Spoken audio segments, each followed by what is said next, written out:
The story continues with our main character, Vikir, facing off against the Cerberus after receiving a deadly blow from it. Vikir is unconscious as he lies against a tree. He suddenly awakens, thinking if he had lost consciousness after the direct hit that was dealt to him by the Cerberus as it walks towards him. He feels the pain in his left arm, making him think that his arm had been ripped out. He checks to see and is surprised to see his arm still intact. He thanks the river Styx effect for keeping his arm. The Cerberus readies for another attack. It dashes toward him, smashing the tree that was behind into bits. Vikir leaps out of the way before it could harm him. He thought to himself, even though his arm was still there, the damage still remained and that wouldn't be able to take a second hit. The Cerberus turns around. With the odds against him, he thought of the situation as a journey that every experienced hunter must find a way out of.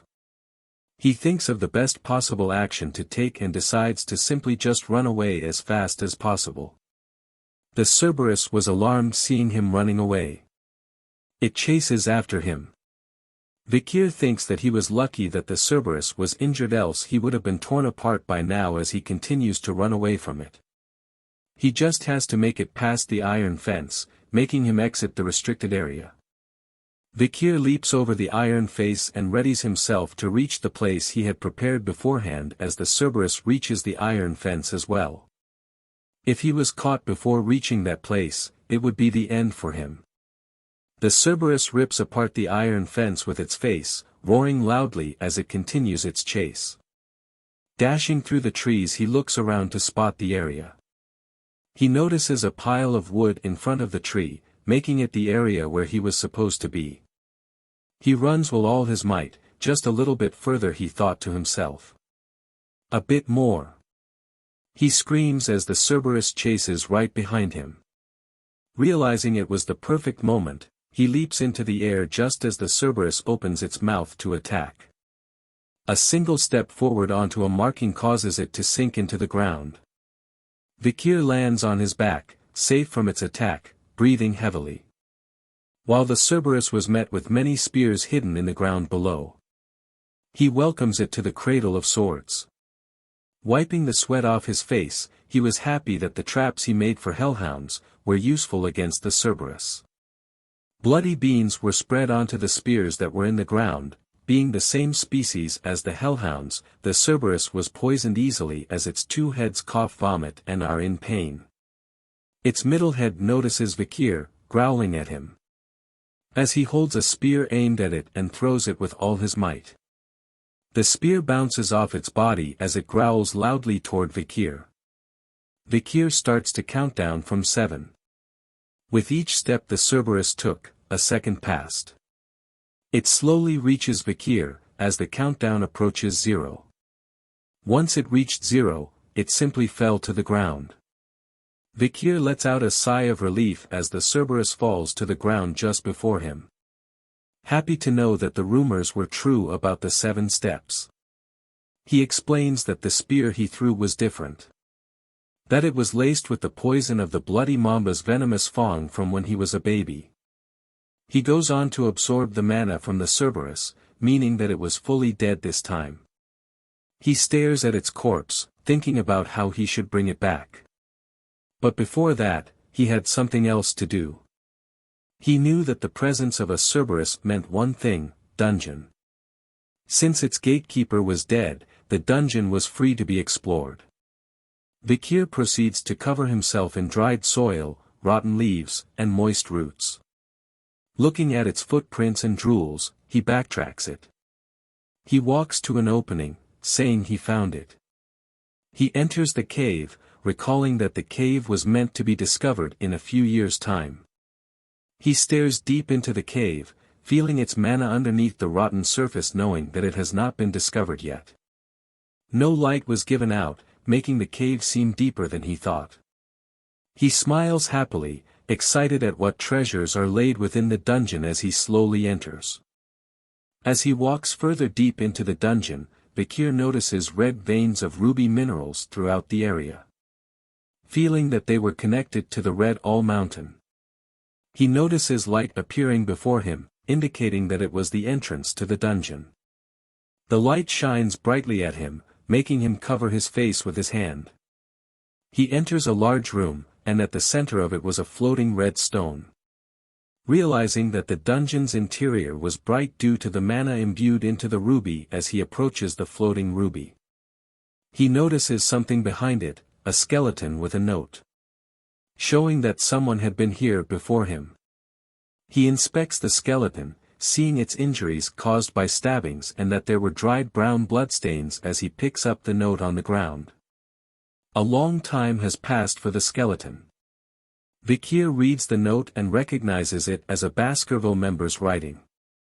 The note reads that the writer did not want to reveal his name, and asks to be called Cain. The reason behind the note was to prevent other generations from doing what he did.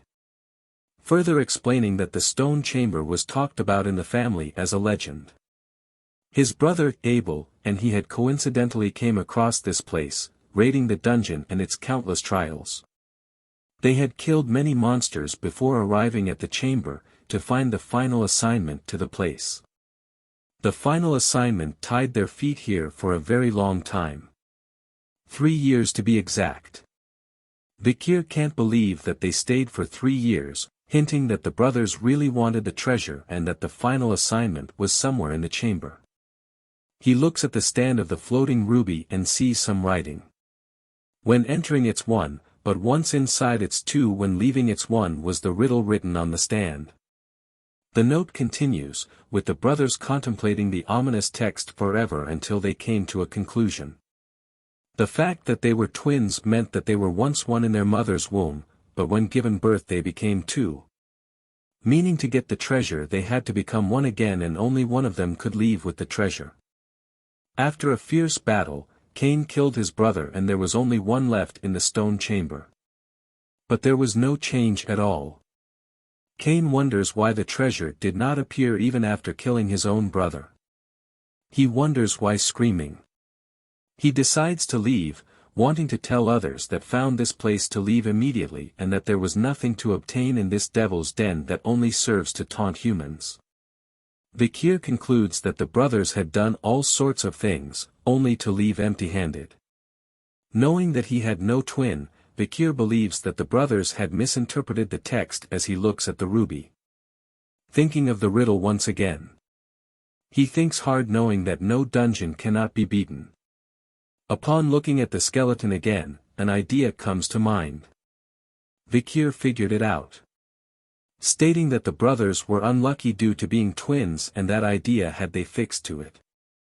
He mentions that the answer lies in the dungeon as he reaches for the ruby. Saying that when he entered the dungeon, he was 1. But as soon as the ruby light was cast upon him, he was 2 due to his shadow. He smashes the ruby into pieces, knowing that without its light, darkness re-enters, making the stone chamber open its final stage. The riddle answer was shadow. Pieces of the ruby that fell to the ground started to rise up, and energy from the rubies opens the passageway in front of Vikir. Vikir smiles happily as the final stage opens. Revealing a sword, the relic of this devil's den, the cause of the brothers' death. The sword glows red with an evil aura. The text below it states that only those with Baskerville's blood can wield Beelzebub. He was shocked to find that the sword was Beelzebub as he stands in front of it. He recalls reading a picture book during his childhood about the gluttonous fly, Beelzebub, who was an unprecedented great monster that invaded the lands in the old legends as part of the devil's holy constellation called the 7 Calamities. To stand up against the 7 calamities, the heads of each of the 7 families took one each. The first patriarch of the Baskerville fought against Beelzebub. Remnants of Beelzebub were stored in the lands of the Baskerville. Its demonic energy was said to lure monsters, an old legend that no one believes now. But the legend was true, as the sword was taken by the demon clans, resulting in countless deaths among the humans on the battlefield. Vikir grabs the sword in excitement, saying that it won't happen again as the sword was now his.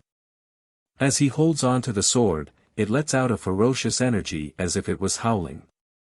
He grunts loudly as the sword seems to be absorbed by his hand. The sword places itself into Vikir's hand before appearing as a blade from his arm. He mentions that he was lucky to have a blade made from a devil's holy constellation as the blade exudes a murderous aura. His red eyes glow similar to the blade as he raises it to his face, wondering how much stronger he'll be in this life. Looking around, he realizes that there was nothing else for him to take and prepares to leave. But he feels something was wrong with his body. He stumbles onto the ground, wondering what was wrong. Was he dizzy? No, he was hungry. The blade makes noise and Vikir wonders if it wants to eat something. He leaves the dungeon, holding his stomach in hunger. Hunger was ringing inside his stomach. Noting that his sense of smell had improved as he smelled something delicious. The sword pulls him along, much to his surprise, wondering if there was something to eat in the direction it was pulling him to. He reaches the corpse of the hellhound he had killed before. The blade shoots out a tube into the corpse. As it absorbs the blood, Vikir feels his inside were getting back to normal, guessing he was starving for a long time. He hoped that the mountain's dried condition was not due to the sword's hunger and wondered how long it takes to feed it. Beelzebub makes a happy sound as it had eaten well and has absorbed the hellhound's ability, hemorrhage. Vikir wonders if this was Beelzebub's inherent ability. Beelzebub was the glutton of files and was said to possess the power to absorb its enemies' skills as its own. Since its absorption amount was close to infinite, many people lost their abilities and became obsolete. But due to its hazard, Vikir could absorb 3 skills only for now. He describes the hellhound's ability as a skill that constantly pumps out the blood of its opponent even through its smallest wounds. Realizing he could steal abilities, he looks at the Cerberus corpse. Beelzebub grows excited at the thought of feeding on it. Vikir is alarmed and asks it to wait. He explains to it that it can't eat all of it as if it was too damaged. He couldn't explain it during the autopsy. He thinks silently as Beelzebub makes constant noises as it consumes the corpse. He slaps Beelzebub, saying he had enough. Beelzebub was upset but had gotten 2 new skills. He had even absorbed the power of the sewer rat underneath the Cerberus. Vikir picks up the rat, happy that he had absorbed many powerful skills this time. He decides to wait at the practical exam site as he was done preparing the monster. The young hounds had gathered back together, each covered in various injuries. They would receive a shield, sword or necklace as their reward based on the parts produced from the monsters they hunted during the practical exam, as monster parts are laid on the table. The senior members are astonished at what Vikir had hunted. Hugo is alarmed to hear the news. Barrymore reports that Vikir during the practical exam had accidentally crossed over to the restricted area, allowing him to hunt an A+ Cerberus. He further reports that it was wounded by the barbarian clan and that Vikir had applied poison to his wooden spear, as Hugo mentions that a Cerberus was something that even the family's guardians would avoid. Hugo further asks what kind of poison could kill a Cerberus and where Vikir had gotten it. Barrymore mentions that the report did not include such details and wanted to ask Vikir, but Vikir had returned to the dorm as he was too tired. Hugo compliments Vikir, saying he was so sly already and that information was power, and that power is your worth. Barrymore was shocked that a master named Van and not Lo or La was this talented. Hugo replies that he was unlike the previous leaders. He didn't discriminate against a hound based on its bloodline when raising them as long as it had enough talent and spite. Adding on that there were mutts that came from the royal bloodlines, asking if Barrymore understood him. Barrymore is concerned as he ponders whether Hugo was thinking about his second son who was preparing for isolation training, as he apologizes to Hugo. Hugo says it's alright and asks for Vikir to be summoned. Vikir stands in front of them with a smile on his face. Hugo asks how he caught the Cerberus during the exam. Vikir says that he placed the chocolate on his wooden spear, saying that it was lethal to canine monsters. Hugo asks if that was the reason why he asked for chocolate before, and Vikir says yes. Barrymore thought to himself if this is how fathers and sons usually talked to one another, as they didn't greet each other. Hugo further questions Vikir on why he did not respond, and the butler asked him about the hunt. "He wasn't my master," Vikir replied. "Who is your master?" Hugo asks. "The master of the clan, since he belonged to the clan," Vikir responds. Hugo is happy with the reply. He rewards Vikir with the corpse of the monster and grants him a wish. Vikir wishes to be granted access to the 10,000 Epistle Library. The 10,000 Epistle Library was one of the largest libraries in the Empire and resided deep within the heart of the Baskerville clan. Hugo ponders, asking if he knew that only the patriarch and second in command along with their direct descendants were allowed to enter. Vikir says that if it was not permitted, he would give up on it, thinking that he needs to sneak in instead. Hugo grants him access, much to Vikir's surprise. He asks him to read the 6th technique of the family located within the 6th restricted zone deep inside the library. Vikir is stunned, as he was just given permission to learn a technique that an illegitimate child was not allowed to. Recalling that Hugo's current level was the 7th technique and that in his past life, Hugo had reached the 9th. Remembering the discrimination he faced in his past life, Vikir promises that in this life, he will surpass Hugo. As he will obtain the greatest essence of Baskerville, a textbook containing the teachings of the first patriarch who subjugated the 7 great disasters. Hugo stares at Vikir, looking forwards to his progress, and wishes him luck. He bows his head, thanking Hugo and saying he'll surpass his expectations. 2 guards stand in front of a large door. Vikir enters the room, leading to the library. He stands there saying it was the first time he came in person. He searches through the books, seeing the names of the books that he had wanted to learn in his past life. Knowing that any illegitimate child could not learn any of the advanced techniques to ensure that they do not bare their teeth towards their master, this was a defense mechanism the Baskerville family had created. A book is locked with a chain, and he wonders if this was the book. Vikir takes out a key, not believing that Hugo would offer him the book on the 6th technique, an opportunity that was never given in his previous life. As he turns the key in the lock, he wonders if Hugo thought that he couldn't memorize the technique in a day. As he reads the book, Vikir recalls that due to his past life, he had memorized the theory behind the 1st to 4th techniques till he was sick of it. He did it so that he could deduce and speculate the theory behind the 5th technique. Believing that he needed to stop the flow of mana after drawing the 4th tooth, he wonders if that was the reason he could not make the 5th tooth. According to the Baskerville swordsmanship, 1 tooth represents the 1st technique and the 2nd tooth represents the 2nd technique, and so on. When drawing a tooth, a red sword energy appears. Vikir flips through the book, stating he didn't care about the 6th technique and that the real reason he came here was different.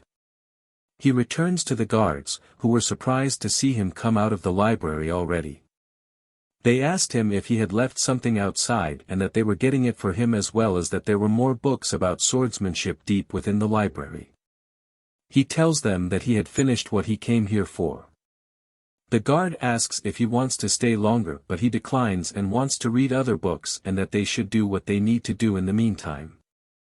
As Vikir walks to the spiral staircase, the guards whisper to each other, saying that the place he was going to only had miscellaneous books and that if they were Vikir they would be busy reading the books deep within the library. They wonder if Vikir didn't know the worth of the books, but Vikir chooses to leave them to their thoughts. Knowing that they did not realize the true value of the books in the miscellaneous section. He reaches the next floor and looks around the books, noticing one that stood out. He found it, the book called A Lurking Ambush. Vikir is happy to find it. He opens it to see a ripped page and that due to it, it became a useless miscellaneous book. He grins widely as he was the only one that knew its true worth. Recalling a memory from before his regression, Vikir belonged to a squad that had found a strange relic in the dungeon that was on the border of the Le Rouge-et-Le Noir mountain. It contained a page from a swordsmanship book. A single ripped page. Written with Baskerville handwriting, only Hugo found this remarkable, ordering everyone to search through the whole library to find the book that matched the page. The book was a lurking ambush. The same one that Vikir was holding. The book contained the 10th technique that the ancestors had written. Further recalling that Hugo had gone crazy for the 10th technique and released the hounds to find the remaining 6 pages that contained the technique. Hugo realized that the pages were hidden in the 7 great families, declaring war on them and sending hounds to those that refused. After sacrificing many hounds, all pages were given to Hugo. The reward for doing so was Vikir's death. Vikir grew angry as he recalled those unpleasant memories as he holds the book, knowing that once Hugo achieved the 9th technique it resulted in piles of hound corpses and blood. He makes sure that it won't happen in this life. The pages that Hugo got were all given by Vikir, allowing him to remember the content that was written on each page and that the reason he could not go past the 4th technique was the lack of access to the original book. Vikir reads the book, realizing that without the other pages, the book made no sense, but the moment you had all the pages, the book would turn into a masterpiece. He reminds himself of his past strengths as he reads the book, knowing that before he turned 15 he had to reclaim the power he had before his regression. Night turns to day as Vikir immerses himself in reading the book. He closes the book, having read enough. Wondering if he had read the whole day, but thanks to that he was able to memorize the book's contents from start to finish. He looks around and does not feel the presence of the guardian knights. He closes his eyes and imagines a figure standing before him. His arm glows with a red aura.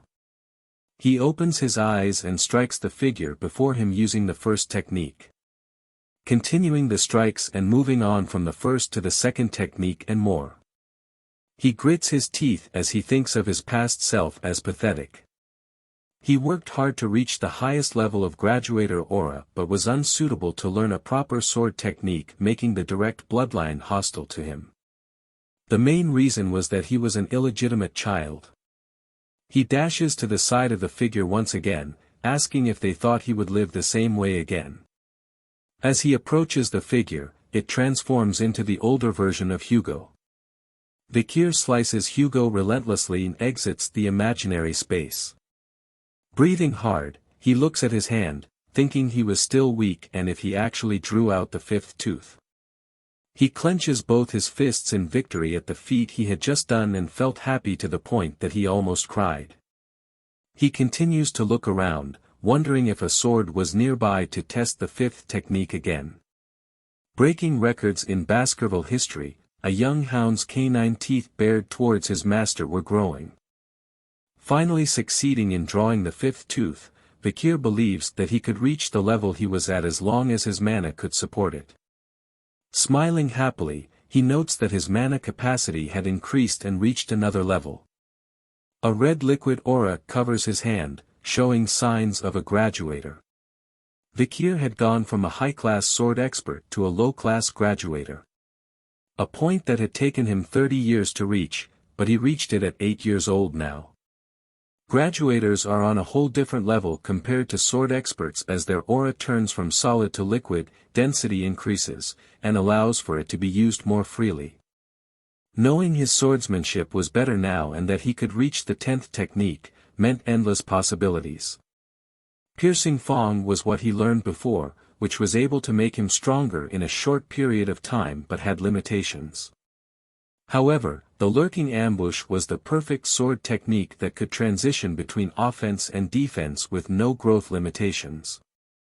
Vikir places the book near the window, thinking that he could challenge a mid-class graduator and has a 100% chance of assassination and about 50% if they faced head-on.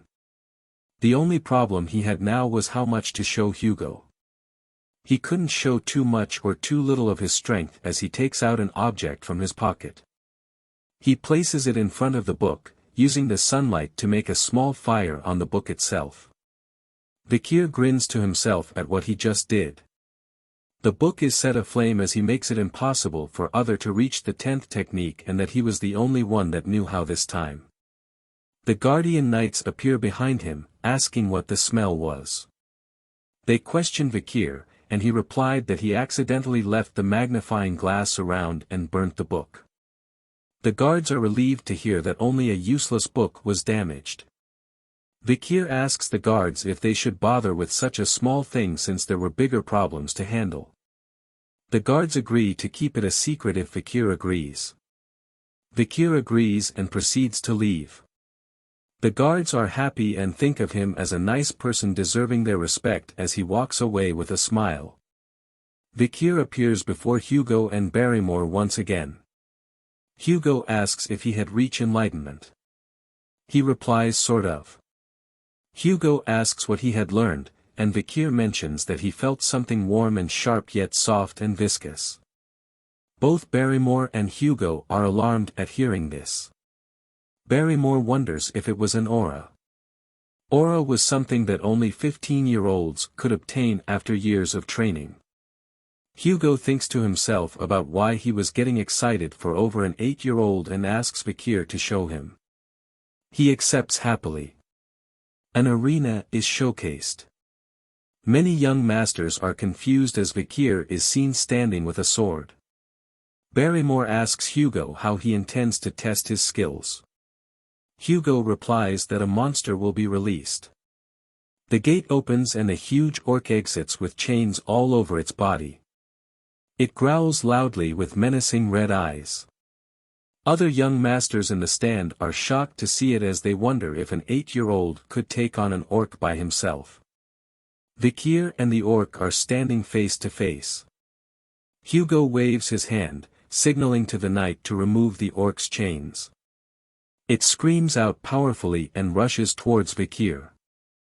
Vikir takes a prepared stance as it comes towards him. With a calm expression, he slices the orc's arm off with a single swing. Everyone was shocked at what happened. The orc is stunned at its wound. Vikir wastes no time and dashes low to swing at its leg.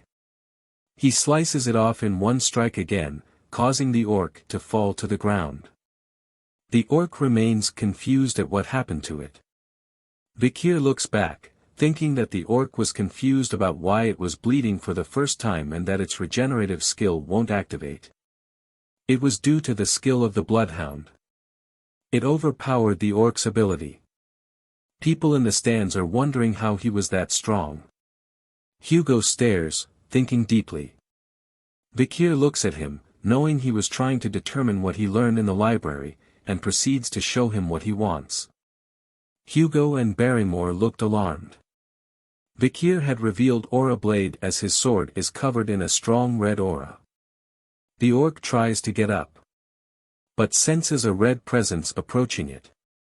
Its head was smashed to bits as Vikir slashes through it like butter with a quick dash and his sword was covered in the aura. Hugo is shocked from his seat from seeing that red aura from Vikir. Barrymore congratulates Hugo on witnessing the birth of a genius, making Hugo wonder if that was it. Barrymore further states he had not seen this kind of talent from the other families. Hugo stops him noting that something was wrong with the orc. Seeing its blood not stopping even though orcs were famous for its regeneration. He pushes Vikir's victory as a result of the orc being weakened while Barrymore wonders why he can't express his happiness. Vikir calls out to his father and asks if there was anything stronger with a smile on his face. Surprising Hugo.